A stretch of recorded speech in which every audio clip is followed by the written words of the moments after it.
In our series of letters from African journalists, Kenyan broadcaster Waihiga Mwaura looks at how debt collectors are causing outrage with their latest intimidation tactics to recover loans given via digital lending apps.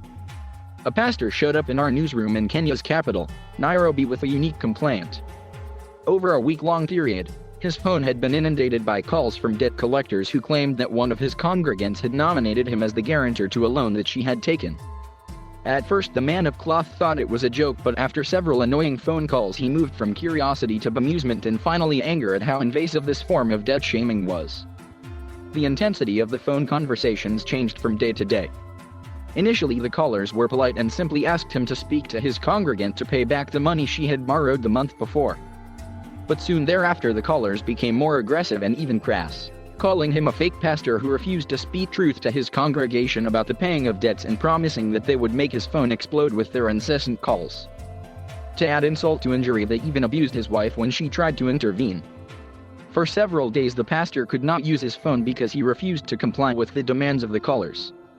And after the story hit the airwaves in social media with the hashtag #DebtOfShame hashtag, many Kenyans started relaying their experiences when confronted by debt collectors.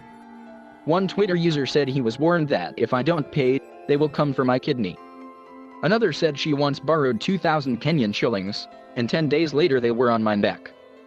I couldn't sleep nor think. I got all the insults one could think of. A third recalled that when he worked as a debt recovery agent, he had to meet daily targets set by his employer. The owners didn't care about how you recovered the money. They are only interested in recovering their money. I had to quit for my sanity, he said. There is no doubt that Kenyans have embraced taking loans through digital lending apps.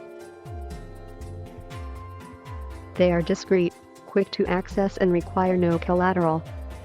But therein lies the dilemma for the lenders who use the repayment habits of users to gauge their creditworthiness, and they never physically meet their customers. Indeed, none of this would have been possible if the African continent was not the global leader in mobile money. Mobile network operators have dominated money services in Africa for the last decade.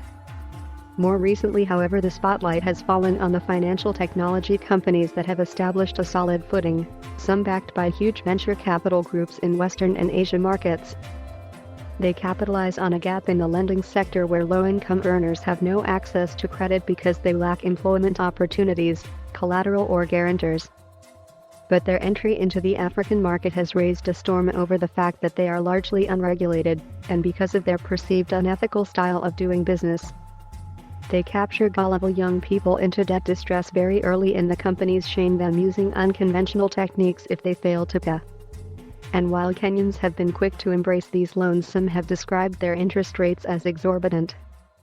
While the interest on an average bank loan is between 12% and 14% each year, for a mobile loan it can be anything from between 75% and 395% per annum. In addition, some of the players have been accused of predatory lending practices, with one Chinese-based lender accused of requiring loan repayments within 30 days, while Google, the host of these apps, requires borrowers to be allowed 60 days to repay. But the chairman of the Digital Lenders Association of Kenya, Kevin Mutiso, is quick to defend his members, saying debt shaming is a bad symptom of a good idea that has helped many small-scale traders to get quick access to credit. He says without digital credit many Kenyans would not have been able to survive the lockdowns introduced since the outbreak of COVID-19 more than a year. People have been able to buy food, pay their rent, pay for transport and utilities, and also school fees through these mobile loans, he says.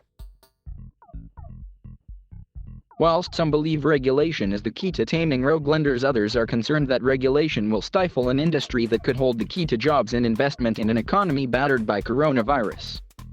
And even with laws such as the 2019 Kenya Data Protection Act, designed to prevent the misuse of personal data, it seems impossible to stop the digital lending juggernaut. According to some market watchers, it could soon be financing the next generation of mortgages via mobile phones.